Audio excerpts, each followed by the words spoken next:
got now a skip filled with the inside of the boat, or most of the inside of the boat. So let's go and have a look inside.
So today's the day. As you can see inside, there is nothing left.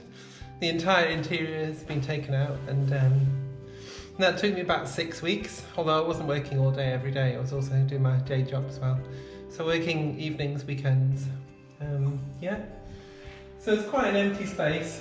When she comes back from the yard, she should have a higher coach roof. That'll make it much easier to walk around in, and more space up forward. And then, yeah, so she should look quite nice.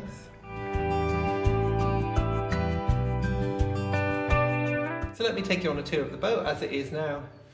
These are the aft windows, which actually is one of the reasons I fell in love with the boat. They're absolutely massive and let in floods of light. They're really beautiful. And so obviously these are remaining. I think I've got a plan in a few years' time to maybe replace the clear glass with some nice stained glass, a nice little sunset or some sky or something or other. Something nice just to let a bit of coloured light through as well, but mostly clear glass. But that's remaining for now. That's really good. It's a bit steamy at the moment because the insulation's out and it's damp and stuff, but they've never had condensation on, so they're really good. Alongside are two each side arch windows. They're double glazed as well. They're really nice windows, but the more I'm thinking about it, the more I'm thinking I might actually change these to be openable. So they'll just tilt slightly open with some checks, or maybe fully open, but we'll have some checks to so they don't open too much. And that'll be nice in the summer. And it's another exit point as well if the worst comes to the worst. So this was where the original seating was. The seating was L shape around here, but I'm actually going to change that orientation to L shape around this way. And the main reason for that is because then you can stand at the window, you can open and close the curtains much easier. And also the television is going to be down here, so it means you can watch the TV a lot easier. But also in this corner, underneath in a locker here will be the switch panels, the breaker and the inverter, and then above it the systems panel for the boat that will be on the wall above. So all the switches for the various systems on board, and that should be tidy. I'm going to make some new steps with storage in, flip up lids or flip up treads with storage in for shoes, just day-to-day shoes and that kind of stuff, dog lead and that kind of thing. And that'll be much nicer than the steps we've got now. So yeah, so moving through, I should say that underneath the seating area will be where the water tank is housed. The water tank was a bit further forward in the kitchen and it took up a lot of space. It was a domestic one and it wasn't ideal. So this is where the water tank is going to be, and I'm actually fabricating my own water tank out of HDPE, which will be a much better fit for the space I've got. I can maximise the fit and push it a little bit into the gunnels as well, and even have a chamfered edge to fit perfectly in there and maximise that space. And under the rest of the floor is the diesel tank under this side, so that should balance out quite well. So then we're moving into the kitchen. This slot was actually cut for the old domestic water tank, which wasn't ideal. So moving into the kitchen area, it was quite small. So because the stove, kind of glossed over that, but because the stove was here, you actually needed a lot of space to walk past it. But I've removed the stove, and that's being replaced with a central heating system with radiators, which is maybe not as romantic, but it's more efficient. And the wood or solid fuel stove actually does create quite a lot of particulate pollution, and I can feel it on my chest. So as romantic and lovely as it is, sadly I decided that had to go. But I did think about that for a long time. I think it's okay if you're running them as kind of like now and again, but that was my main source of heating for the boat, and it was on every day, and I think it's probably it was a bit large stove as well, so it wasn't really working. So anyway, that's that. So this is where the kitchen's going to be.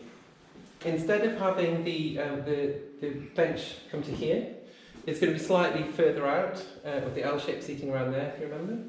So there'll be a Belfast sink, pot sink there, a thin line of drawers to contain like cutlery and things like that.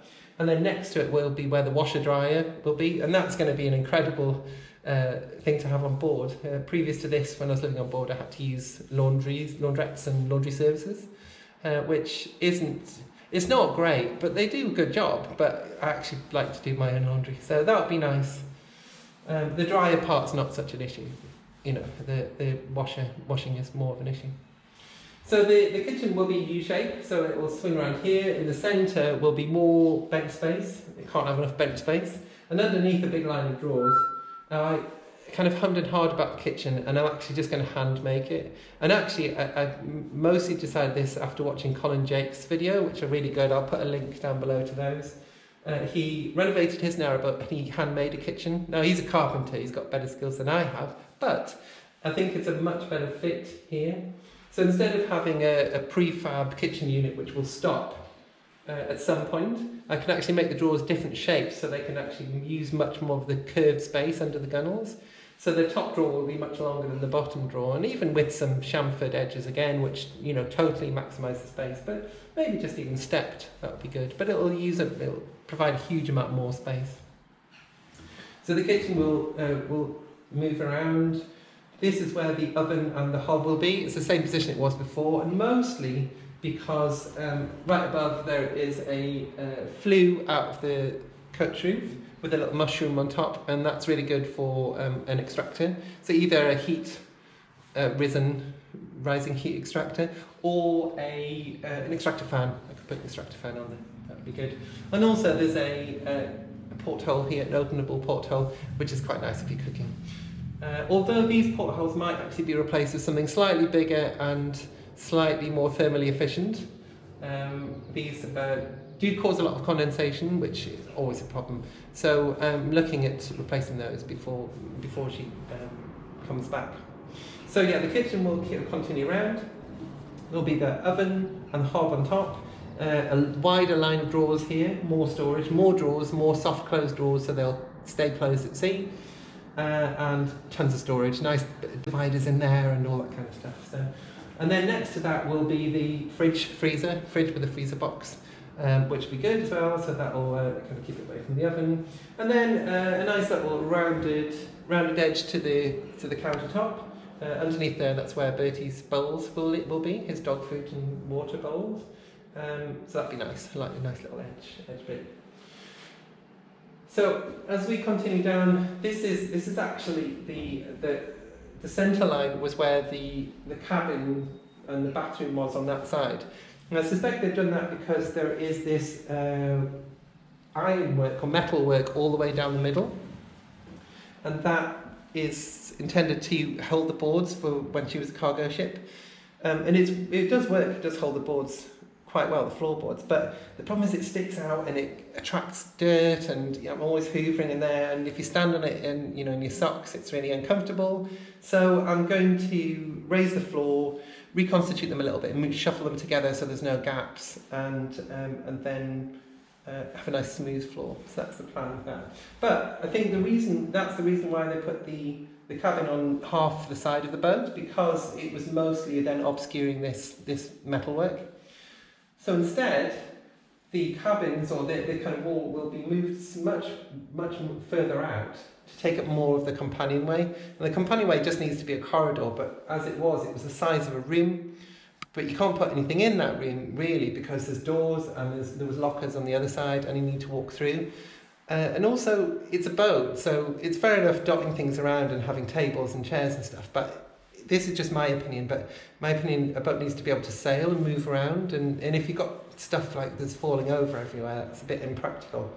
Also, when you're walking around the boat, when she's at sea, you kind of don't really want a massive open space. You need something to hold on to. And now I know the saloon is quite an open space, and I maybe think about that, but it means the companionway is much more narrow. So I've got a nice little handrail or something down there, or maybe not a handrail, but something you can actually put your hands on the cabin walls to support yourself. But anyway, I think it'll just be a nicer space.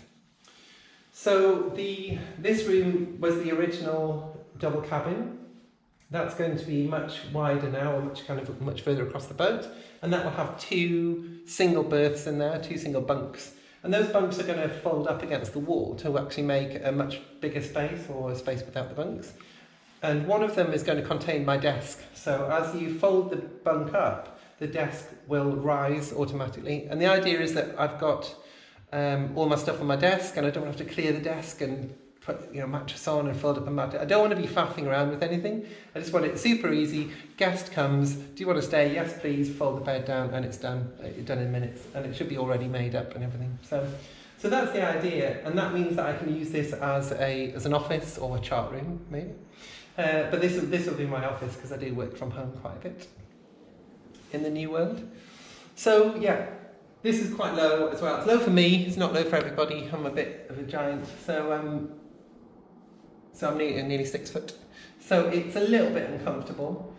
So I have to dodge slightly under that. So this is going to be raised up at the same time. We'll just do it all. We'll just get it all a really nice height that you can walk all the way through, a single sweep down, and that'll be much better.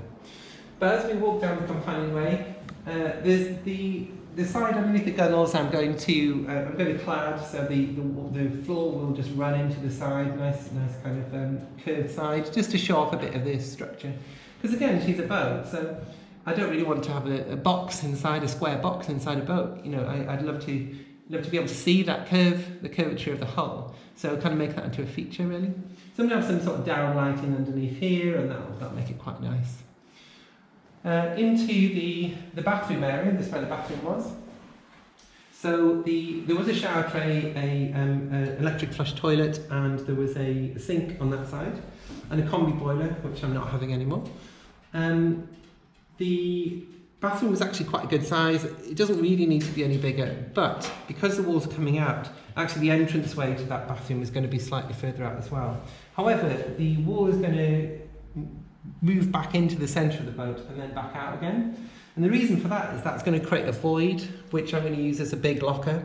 So for my use, I'm going to use it to hang my bicycles up in. So I can hang, sort of 2 or 3 bicycles in there. And so that'd be really good storage there. Now this was one of the biggest issues because the next part of the boat was pretty much unused. It's pretty much storage or very kind of limited use for bunks. I think it wasn't really done out for that, but I think some people did stay there with the previous owners. So all of this, the coach roof is going to be extended up forward, almost up to the bow, but keeping a nice shape, so not going too far and kind of spoiling the lines of the boat, and avoiding the bollards on the front too. So this is where the master cabin is going to be, and if you duck down with me, inside here, it's a bit dark, so I'm not sure what you can see, but hopefully you can see that. So this is where there's going to be a chain locker up forward. This hatch is going to go because the counterweight is actually up there now, and the counterweight usually would be here. And that takes up a huge amount of space, and it's probably the weight of a mini metro. So we'll get rid of that, and that means that I can put a wall across here, have a nice space for a cabin, and yeah, I think that should work quite nicely. So, moving back round, that's the plans for the boat. So we'll see. And that's Bertie up on deck doing some rigging, I think. So yeah, we'll see what she's like when she comes back again. We're going up to the yard today, and it's snowing actually. It's snowing on the Thames. So we're going to head up to Brentford shortly. I've got a small but capable crew to help me, and yeah, so we're all prepared. Got life jackets, we've got VHF radio, yeah, we've got everything really. We've got a Hoover as well. So that's it. The next time you see the boat inside will be after she comes back from the yard. Hopefully that'll be no more than 2 months. She's booked in for 2 months, and I hope it's not going to take longer than that.